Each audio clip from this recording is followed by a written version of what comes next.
Welcome to the podcast series, Small Business Survival Conversations. Through our weekly conversations, we hope to provide you with strategies and insights, knowledge and expertise to enlighten you as you work to build and grow your business. Here are your hosts, Anna Steinfest and Dr. Michael Troyer. Hello, everyone. I just wanted to let you know that today we have a very, very exciting interview with Emily Jacobson. But before that, I would like to again introduce my co-host, Dr. Michael Troyer. Hello, Michael. Hello, Anna, and welcome everyone as listeners to our show. I think you'll enjoy this today. This is kind of exciting. And just to make sure that our listeners know that this is not rehearsed interview, it is very natural, but once you hear Emily, you will be very, very pleased with her passion and everything. Hello, Emily. Why don't you introduce yourself and talk about the business you own, which is Green Bay Doulas? Yeah, thank you. My name is Emily Jacobson. I'm the owner of Green Bay Doulas. I'm a certified labor and postpartum doula, along with 8 other credentials behind that name. I started Green Bay Doulas in 2015, but actually I have been a doula since 2011. So I am almost at a decade. In a couple days, I hit 1 decade as a doula. We're based out of here in Green Bay, but we do service anywhere from Sheboygan to Marinette, Door County, the Wausau area, and the Valley. I have 20 independent contractors who work for me as doulas as well, whether that's in labor or postpartum or lactation. We're here to support the families of Northeastern Wisconsin. So what exactly, I know that you mentioned what they do, but is it okay if you just kind of explain what literally they do? Because, you know. That's really a question that should have come from me, because being male, we're less likely to know what a doula is. So help us understand.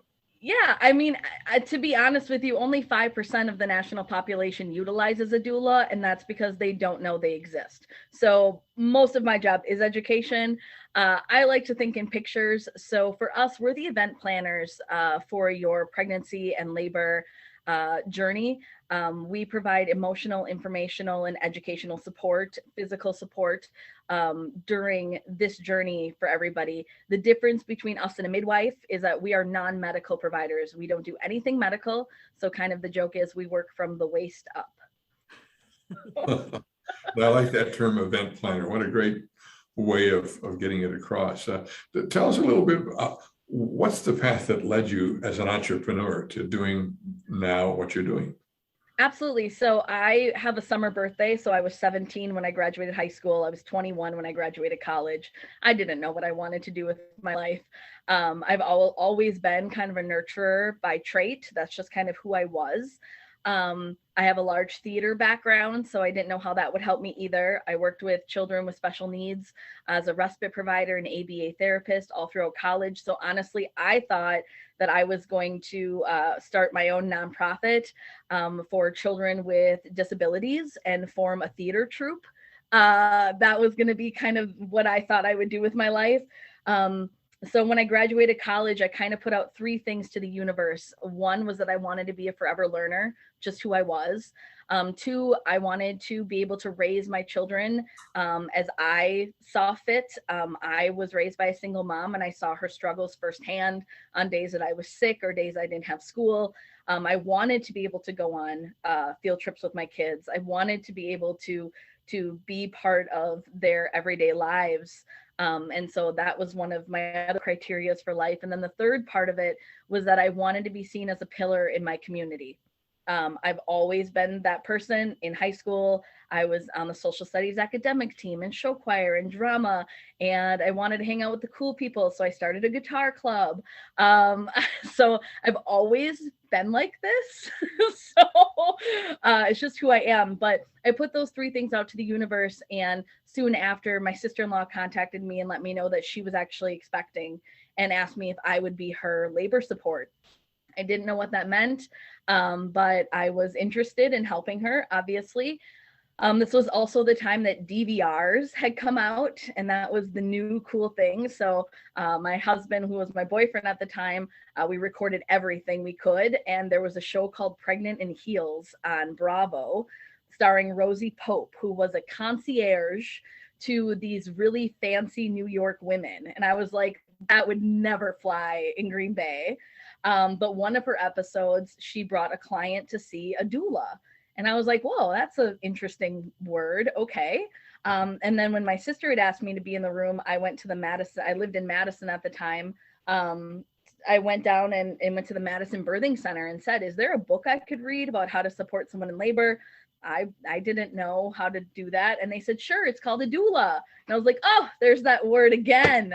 It's actually a Greek word. It means to serve women or support women. So it has its niche, and it didn't really gain popularity until about the 80s, the word doula. And then in, I would say through the 90s and then around 2000s, people learned that you could actually make a sustainable career from being a doula. And so I fell into this role, and the birth of my niece, which was on 11/11/11, super great birthday, was it. That was it for me. And I had some PTO saved up. So I actually stayed with my sister-in-law for a few days after the baby was born. And I realized that as much as we had a great support system for her, nobody was actually supporting her. Everyone was so consumed with the baby that no one was asking her how she was doing, how she was recovering from childbirth, helping her to appointments, helping her cook, do her laundry. We take for granted our social supports that we have with our families.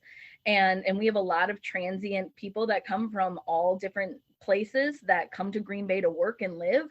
And they might not necessarily have their family here. We also know that our parents are not retiring at the same age as our grandparents did. And many of our grandparents were were homemakers. That's just the generational of what it was. So we don't have the social supports that we thought we did. And then add in a pandemic with it, we definitely don't have the social supports that we once thought we could count on. So I fell into this, and here I am a decade later.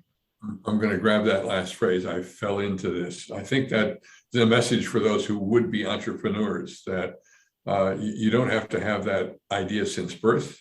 You simply have to be observant and aware and awake and kind of look for the opportunity that fits you, and then run with it, as you clearly have run with it very hard since then. We've just been through another challenge in time, the so-called pandemic. How has that impacted you, and what have you done to make your adjustments to that unexpected? As a recent person we talked to called it a black swan event. Yeah, how much time do we have? Yeah, Emily, I think you should share everything, especially for our listeners, because some of them they have to close doors. So we want to hear your story. So I was one of those people who almost had to close my doors. But I do want to say too, to Michael, the entrepreneur side of this, in college, every job that I had, I worked my way up to the top and was like, I can't go any further. Here's my glass ceiling. And I don't have that personality that can tolerate glass ceilings. I like to shatter them. So I knew that I had to do something that was for myself. I knew I just had to own my own business at some point, or have the flexibility to be the head honcho of it. The hard part about doula work is they teach us how to be doulas, but they don't teach us how to run a business. And so that's why the average doula only lasts 2 to 3 years in this. And so for me to be able to just have a natural knack. And when I came back to Green Bay about 9 years ago, the first place I went was SCORE. And I said, I need to do this right. I want to form an LLC. I want to get that bank account. I want that EIN number. I want all this, and I want to do it ethically. And here, how do I do it? And so it kind of went from there. And then it just, every door would open 2 more. And I would always walk in those doors, regardless of whether I thought it was a good fit for me or not. I needed the education, and I just wanted to learn. So that would be my thing too, is don't stay down one tunnel of this has to work a certain way, because that leads into the pandemic. So for me, I tried to apply for the Packer Protege program. the year before I actually made it. So 2019, I applied and I didn't make it. And I didn't make it because I didn't know what I needed or what I was looking for. I knew I wanted to be part of the Packer Protege program, but I didn't know how it could actually help me. And so I took that year to really hone in on what is going to work for me. And the goal was, how do I recession proof my business? And that was what my goal was for 2020. I wanted to be able to take my line of work and work with HR professionals and in different businesses and say, how can we build this into a wellness collective for your business? Because we know that 43% of women don't return back from work after maternity leave. That costs companies lots of money having to retrain, rehire. How do we get women to feel supported in the workplace while they're pregnant and after? We can be consultants for that. So I had such a good value for that, and that would recession proof my business to be able to work hand in hand with companies. Well, we got into February of 2020, and my Packer Protege mentor, Don Herman, had said, I need you to set up 5 meetings with HR professionals for March. And I said, okay. So I did.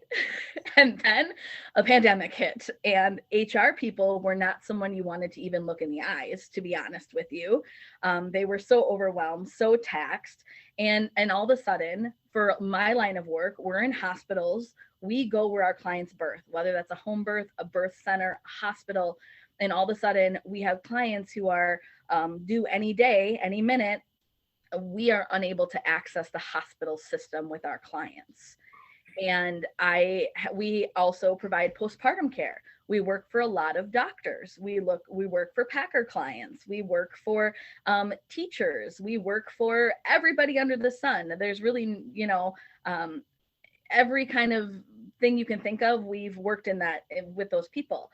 The hard part with that is that when they're in their home, your home became your safe place during the pandemic. There was nobody coming in and out of your home. As doulas, we come in and out of your home. And so contracts were being canceled. I ended up losing a lot of money when taxes finally came out and I was able to see what was happening. But I stood there in April thinking, I only have cash flow till July. If we don't have people calling, if we don't have people doing this, I have to close my doors. And this is my baby. Like, 9 years in a business, I'm Future 15. I have all this stuff. I have all these plaques on my walls, as you can see. Like, I have all of this stuff, and it's just going to be like gone. That was heart-wrenching for me. So I really honed back in on the Packer Protege program to say, what can I do during this time if I am sitting on the sidelines, if there's no money coming in, if we are trying to scramble the best we can for our clients? What we were doing is laboring with them at home. They were being dropped off at the hospital and going inside without us to have their babies, and we were available virtually to them. That's not what people wanted. We saw that women were leaving hospitals 24 hours after they had a baby because of the pandemic, but not being taught how to breastfeed properly. So our breastfeeding rates were getting lower, and women were panicking, but they didn't want to go back into a hospital setting to get the lactation support that they needed. So all these double-edged swords were coming at us, and I'm trying to remain cool, calm, and collected.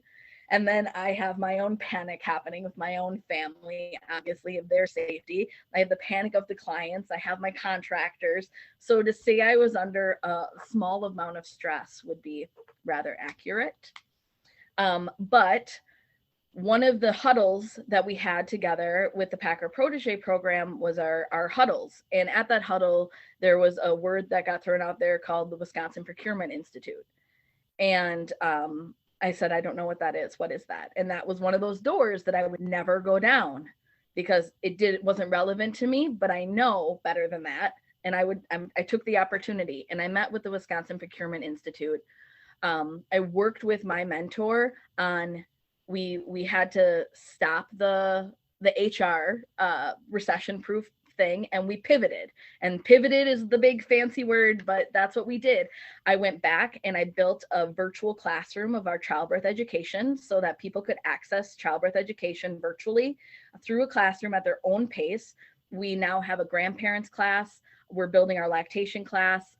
We also have a doula 101 for those who are interested in becoming doulas. We now have a full classroom done virtually that people can go anywhere and access. So that was one part that happened.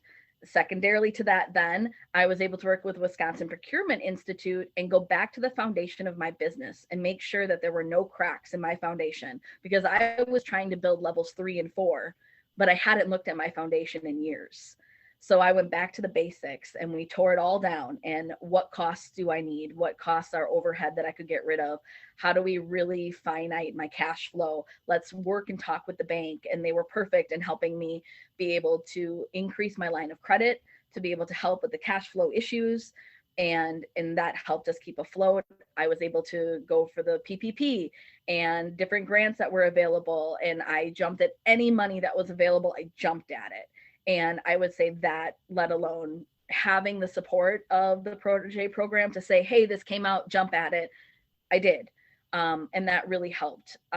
With the Wisconsin Procurement Institute, I was able to become SAM.gov certified, and also the first doula in the state of Wisconsin to become a Women Business Enterprise certified. And so that also opened me up to then receiving a booth at Marketplace last year because of the Packer Protege program. And I was able to connect with a few other business entities that I would never in my wildest dreams be able to have access to. And I have the person who I need to on a Zoom call talking with me. So the opportunities that came from that, working and talking with different entities like the UW system, the Department of Corrections, what are different ways that doulas can support their staff, the women that are incarcerated? How do we train better to support the employee base and the culture of your business during this time as well? Working from home and not having daycare options, like how can we work and be able to support them? Because of that, because I stuck it out, because I didn't give up, because I was hungry for it, and just, it wasn't an option. Failure is not something that's a vocabulary word for me. And it's not that failure means bad, but for me, it's never an option. It's just a different pivot. You have to think differently. That didn't work. What's next? I'm not afraid of things that don't work. I think generatively. My ideas are very up here, and I feel like that is the entrepreneurial mind. But how do I then bring it back and strategically put them out there? And that's what my mentor was perfect for, is he understood how my brain worked, and he was able to help me say, okay, so let's put that into a strategy now and walk me through that. Because of that, we are 99% growth this year compared to last year. We are on track to be as good as we were in 2019 before the pandemic hit. And we're actually slated to probably double or triple our income in the next 2 years because of I was able to go back to the foundation and make that stronger and really pull in the business connections that I needed, and not be afraid to say, we're not okay, we need help. And I think as entrepreneurs, it's isolating. Emily, you mentioned something that you received your information from the huddles with the Packers mentoring program. Where else have you received, because you mentioned PPP, who provide you this information? Did you receive this directly? Let's say if there is grants, did you receive directly this from Wisconsin WEDC, or like where did you get this information? Because what we're experiencing is like small businesses, they don't, if they don't have certain network, they kind of lack the information getting to them. Yeah, I mean, the multiple streams I got it from was one, my accountant, that was one. Two, my bank directly reached out to me, and I work with my bank on a person-to-person basis. I'm not a number to them, I'm a name, and that means the world to me as a business owner. Maybe not personally, but if you are in business, you need to have a banker who you can call and who understands your business, and I think that's very important. I have business lawyer who we can talk through things when I have questions about my contracts.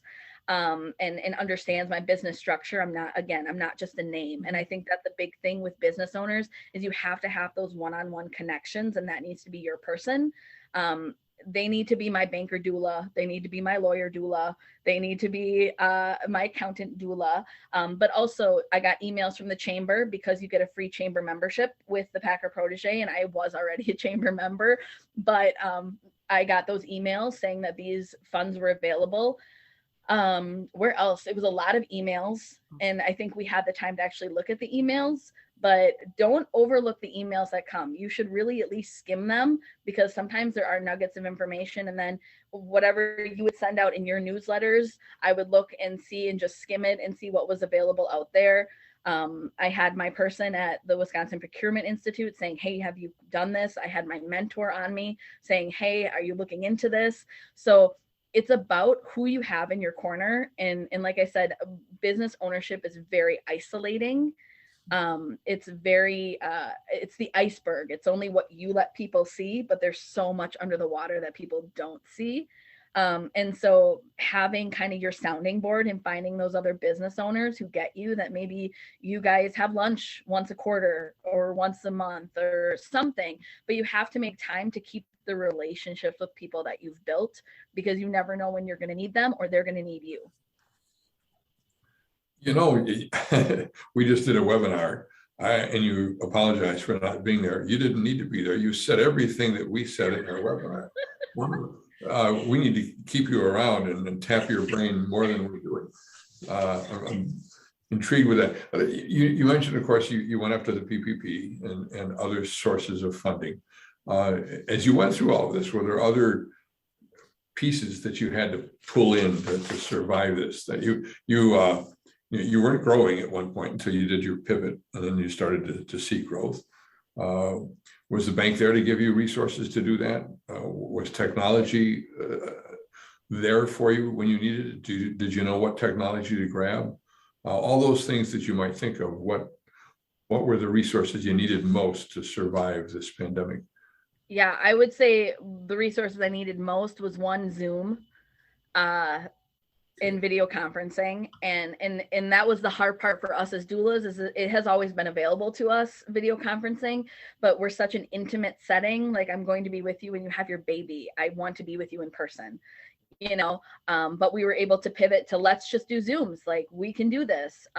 There's also an app that we used a lot with our clients called Marco Polo. And it's just, instead of like sending a text, I can send a video message instead.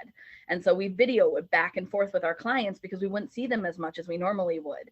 But we still got that face-to-face kind of interaction and the text in a video. Then the bank was huge in saying, hey, I did have a debt consolidation loan that was happening. And they said, hey, we're going to pause that for 4 months for you. And we're going to increase your line of credit. And that was paramount. And my banker came to me on March 13th. And I feel like everything stopped March 17th, right? Like, we were just ahead of it. And I was like, I don't know what's going to happen, but if this gets pulled and this gets pulled, we're in trouble. And if I have to refund all this money, we're in trouble. And so bankers was huge. Accounting was huge.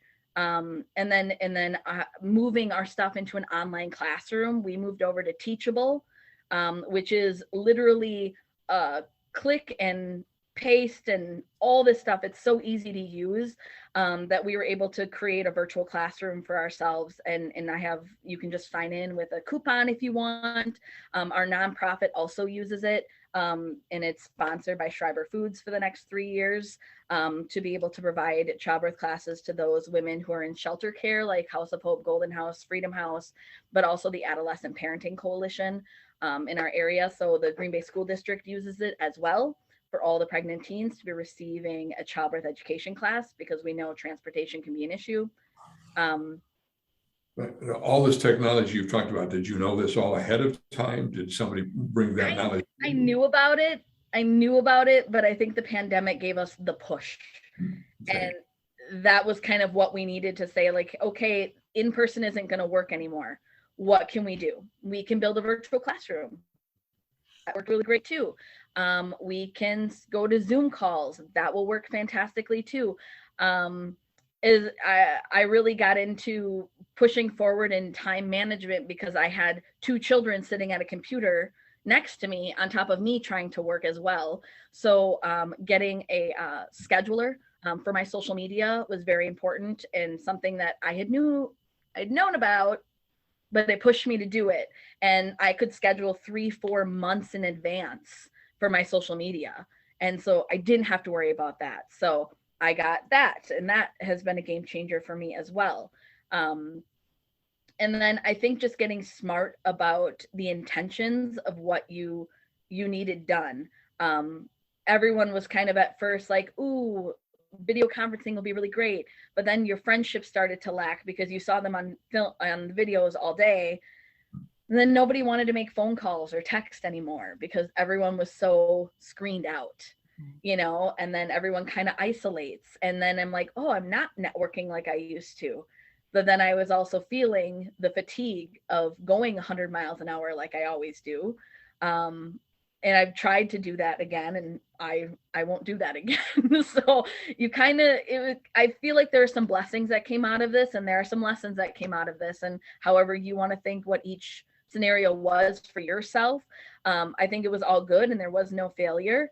But you just have to learn to, you just keep going. And if it doesn't work, take that moment, take that time, but then come back strong. And that's kind of how just my personality works in a way.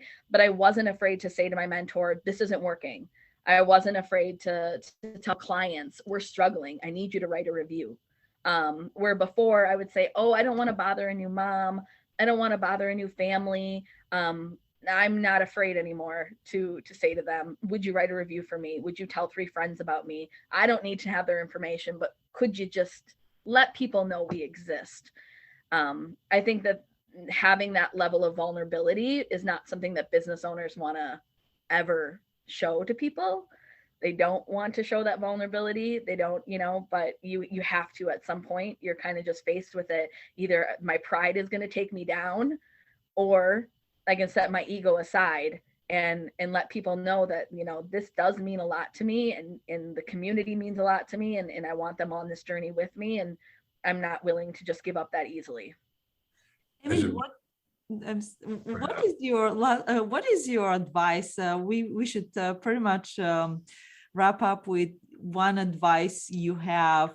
I don't know whether you have one or few. I think that a lot of the listeners already got some information from your presentation, but what is the advice you can give to entrepreneurs who are kind of, you know, struggling right now? Yeah. To me, it's so, there's so much to it, but I think I've alluded to the number one thing is that don't close a door because you don't think it's relevant to you. Take the education. You never know when you're going to need it.